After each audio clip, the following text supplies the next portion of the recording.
আচলতে অসম চৰকাৰখনৰ এটা বিত্তীয় অৱস্থাটো অত্যন্ত ফুপুলা।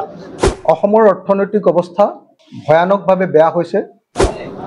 সাংঘাতিক বিত্তীয় বিশৃংখলতাত এতিয়া অসম চৰকাৰ ভাৰাক্ৰান্ত। আজি গুৱাহাটী উচ্চতম ন্যায়ালয়ে চৰকাৰক প্ৰশ্ন সুধিছে যে আপুনি হিতাধিকাৰীক পইচা দিবৰ কাৰণে পইচাৰ উৎসটো কি? তাৰমানে ন্যায়ালয়ৰ চৰকাৰৰ ওপৰত আস্থা নাই। আপোনালোকে শুনি আচৰিত হ'ব যে যোৱা 22 দিনত 17 ছেপ্টেম্বৰৰ পৰা এই 8 অক্টোবৰৰ ভিতৰত হিমন্ত বিশ্ব শৰ্মা চৰকাৰে 2250 কোটি টকা ধাৰলৈ লৈছে। 22 ডেজত 2250 crores লোন লৈছে। 1947 স্বাধীনতা হোৱাৰ পাছত 2016লৈকে অসম চৰকাৰৰ ধাৰ আছিলে 41,964 কোটি টকা। আপুনি চাব 1947ৰ পৰা 16 চনলৈকে ধাৰ আছিলে 41,964 কোটি টকা।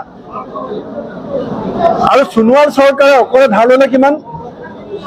66,000 কোটি, 66,000 কোটি টকা সোণোৱাল চৰকাৰে ধাৰ ল'লে। আৰু হিমন্ত বিশ্ব শৰ্মা ডাঙৰীয়া চৰকাৰ এতিয়া 3 বছৰ হৈছে। আমি 47 চনৰ পৰা 16 চনলৈকে যিমান ধাৰ লৈছিলোঁ 41,000 crores, আৰু হিমন্ত বিশ্ব শৰ্মা চৰকাৰে এতিয়া 3 বছৰ 47,000 crores ধাৰ লৈছে। এতিয়া অসমৰ টোটেল ধাৰ 1,54,984 কোটি টকা। আমি ধাৰত ভাৰাক্ৰান্ত, বিত্তীয় অৱস্থা বিধ্বস্ত। কেগৰ ৰিপৰ্ট পঢ়িলে আপোনাৰ গাৰ নোম শিয়ৰি যাব। গতিকে হিমন্ত বিশ্ব শৰ্মা ডাঙৰীয়াক যে মই কৈছোঁ পাৰ্ট টাইম CM, এইকাৰণে পাৰ্ট টাইম CM যে পুঁজি নাই। তেওঁ ঝাৰখণ্ডত যাব, হাৰিয়ানাত যাব, আহি পেলাই ধাৰ ল'ব। অসমলৈ যদি মুখ্যমন্ত্ৰী হাৰিয়ানাৰ পৰা আহে, অসমলৈ যদি মুখ্যমন্ত্ৰী ঝাৰখণ্ডৰ পৰা আহে, আপুনি জানিব যে সেইদিনাখন 2000 কোটি টকা ধাৰ ল'ব। এতিয়া এই দুমাহত 17 ছেপ্টেম্বৰত 500 কোটি ধাৰ লৈছে। 24 ছেপ্টেম্বৰত 250 কোটি ধাৰ লৈছে। 1 অক্টোবৰ এই পাৰ হৈ যোৱা 750 কোটি ধাৰ লৈছে। আৰু অহা 8 অক্টোবৰ আজি 4 তাৰিখ আকৌ 750 কোটি টকা ধাৰ ল'ব। চৰকাৰ কেনেকৈ চলি আছে, জাতিক কেনেকৈ ধ্বংস কৰিব বিচাৰিছে, গোটেই জাতিটোক কেনেকৈ ধাৰত টুঙা কৰি পেলাইছে, এইটো আমি সকলোৱে উপলব্ধি কৰা সময়। যোৱা 22টা দিনত অসম চৰকাৰে 2250 কোটি টকা ধাৰ লৈছে। 2250 কোটি টকা 22টা দিনত ধাৰ লৈছে। এমাহো হোৱা নাই, 22টা দিনত 2250 কোটি টকা। অৰ্থাৎ যোৱা 22টা দিনত অসম চৰকাৰে দৈনিক 100 কোটি টকাকে ধাৰ লৈছে। 100 কোটিতকৈ অলপ বেছি। 100 কোটি টকাতকৈ বেছিকে যোৱা 22টা দিনত দৈনিক ধাৰ লৈছে অসম চৰকাৰে। যোৱা 17 ছেপ্টেম্বৰ 2024 তাৰিখৰ দিনা 500 কোটি টকাৰ ধাৰ লৈছে। যোৱা 24 ছেপ্টেম্বৰ 2024 তাৰিখৰ দিনা 250 কোটি টকা ধাৰ লৈছে। 1 অক্টোবৰ 2024 তাৰিখৰ দিনা 750 কোটি টকা ধাৰ লৈছে। আৰু 8 অক্টোবৰ ধাৰ ল'ব 750 কোটি টকা। গতিকে টোটেল কিমান হৈ গ'ল? 2250 কোটি টকা। 2250 কোটি টকা 22টা দিনত। 17 ছেপ্টেম্বৰৰ পৰা 8 অক্টোবৰলৈকে 22 দিনত অসম চৰকাৰে ধাৰ লৈছে। আমাৰ গুৱাহাটী হাইকোৰ্টে কৈছে যে কাম কৰা ঠিকাদাৰক তোমালোকে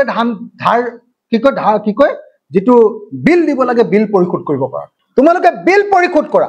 যি সময়ত পাবলগীয়া বিল পৰিশোধ কৰিবলৈ সক্ষম নহয় বিজেপি চৰকাৰ, সেইটো PWDতে হওক, সেয়া অন্য কোনো ডিপাৰ্টমেণ্টতে হওক, ক'তো ঠিকাদাৰক টকা দিব পৰা নাই কাম কৰোৱাৰ পাছত, কাম সম্পূৰ্ণ হৈ যোৱাৰ পাছত। সেই চৰকাৰে কেৱল আৰু কেৱল ইলেকশ্যনৰ স্বাৰ্থত বেলেগ সকলো কাম বাদ দি এতিয়া কেৱল আৰু কেৱল হিতাধিকাৰী সৃষ্টি আৰু এনেকুৱা ধৰণৰ তথাকথিত জনপ্ৰিয় কামত হাত দিছে। আমি যিটো জানিব পাৰিছো, অহা ইলেকশ্যনলৈকে চৰকাৰে আৰু কোনো স্থায়ী কাম নকৰে। অহা ইলেকশ্যনলৈকে বিজেপি চৰকাৰে অকল ভোট কিনিব পৰা কামে কৰিব আৰু কোনো ধৰণৰ দৰকাৰী, স্থায়ী আৰু ৰাজ্যখনৰ সামগ্ৰিক উন্নতি হোৱা কোনো কাম নকৰে। গতিকে এই মুহূৰ্তত আমি হিমন্ত বিশ্ব শৰ্মা চৰকাৰক ক'ব খুজিছো, আপোনালোকে নিশ্চয় গম পায় যে হিমন্ত বিশ্ব শৰ্মাই নিজে সেইদিনা ফাইনেন্স কমিশনাৰ হতে, হয়নে নহয়? ফাইনেন্স কমিশ্যন আহোঁতে নিজে কৈছে যে কেন্দ্ৰীয় ৰাজহৰ পৰিমাণ আমাৰ ইয়ালৈ কমি আহিলে, ডিভলিউচনৰ পৰিমাণ কমি আহিলে, কেন্দ্ৰীয় চৰকাৰৰ পৰা টেক্সৰ যিটো পাৰ্ট পাওঁ আমি তাৰ পৰিমাণ কমি আহিলে, বানপানীত দিয়া পইচাৰ পৰিমাণ কমি আহিলে, বানপানীত ভগা ঘৰকেইটা বা বাচন বৰ্তন উটুৱাই নিলে যিটো খৰচ হয় বা ৰেচন দিবৰ কাৰণে যিটো খৰচ হয় সেইটোক বাদ দি বানপানীত ধ্বংস হৈ যোৱা যিবিলাক উন্নয়নমূলক কাম কাজ কৰিব লাগে সেইবিলাকৰ কাৰণে কেন্দ্ৰীয় চৰকাৰ টকা নিদিয়ে। ৰাজ্য চৰকাৰে একদম অপেনলি ফাইনেন্স কমিশ্যনৰ সন্মুখত অসমৰ মুখ্যমন্ত্ৰীয়ে কৈ দিলে, অৰ্থাৎ কেন্দ্ৰীয় চৰকাৰৰ দিনত অসমলৈ অহা ধনৰ পৰিমাণ কমিলে।